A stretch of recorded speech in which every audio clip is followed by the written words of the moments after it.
I'm Dalton Barrett for News Radio WGNS, and here are some of the top stories impacting Rutherford County on your Rutherford Roundup for Wednesday, July the 30th, 2025.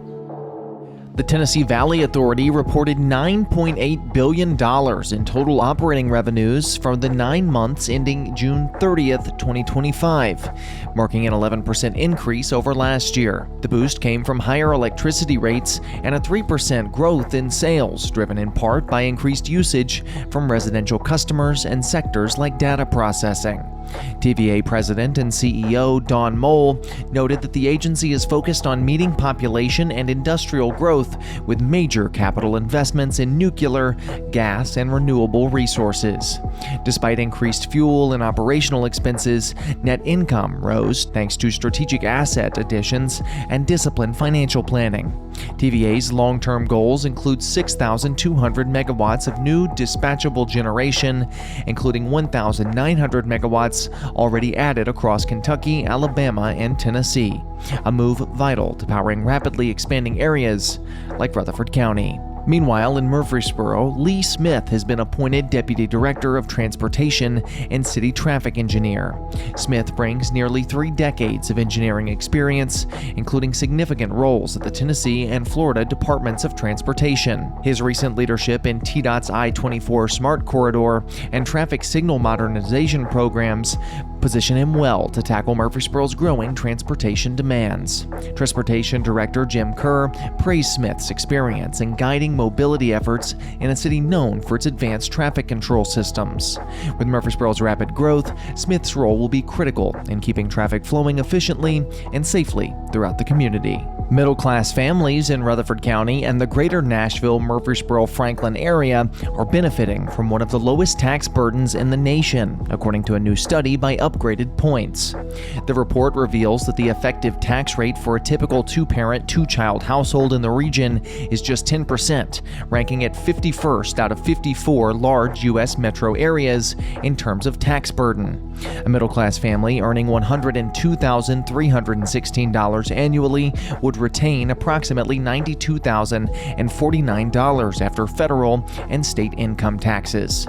This low tax advantage extends statewide, as Tennessee ties with North Dakota for the lowest effective tax rate for middle-class families in the U.S. at just 9.2%. These figures highlight the benefit of Tennessee's lack of personal income tax, offering significant take-home pay advantages over cities like San Francisco and New York, where families pay nearly double in taxes. In Nashville, a Tennessee Court of Appeals ruling has upheld the firing of former Tennessee Highway Patrol trainee Anna Joel Sullivan, rejecting her claims of discrimination.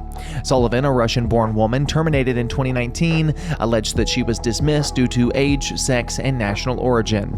However, the court found that Sullivan failed to meet job expectations when she did not conduct a sobriety test during a crash investigation involving a possibly impaired driver. The court agreed with a prior ruling that her cited comparisons to other troopers were not valid, noting a younger male trooper was also fired for a similar infraction.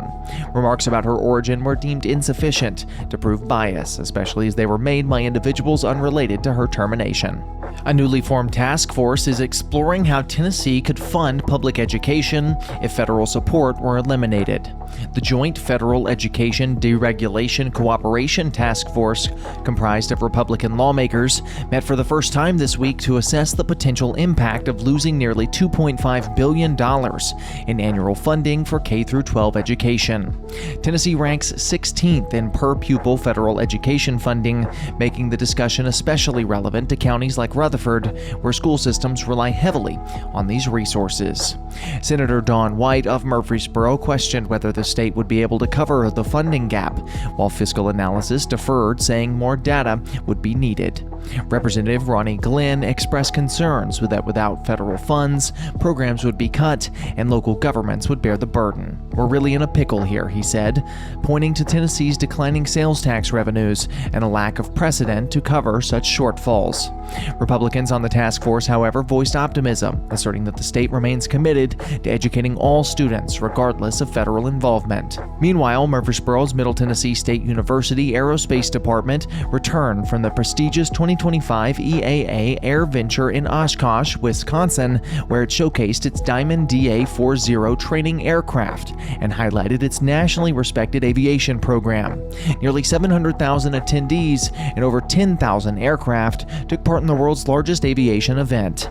MTSU students and faculty connected with top industry employers such as Delta, Southwest, and Endeavor Air, while also engaging with alumni at a campus-hosted barbecue. That's all for now. For updates on these and many more local news stories, be sure to check out our website, wgnsradio.com, or even follow us on social media at News Radio WGNS on Facebook and X. And if you're enjoying the show, be sure to leave us a rating or a review on Spotify or iTunes, or even a comment on YouTube. I'm Dalton Barrett for News Radio WGNS, part of your Good Neighbor Network, and I'll talk to you later.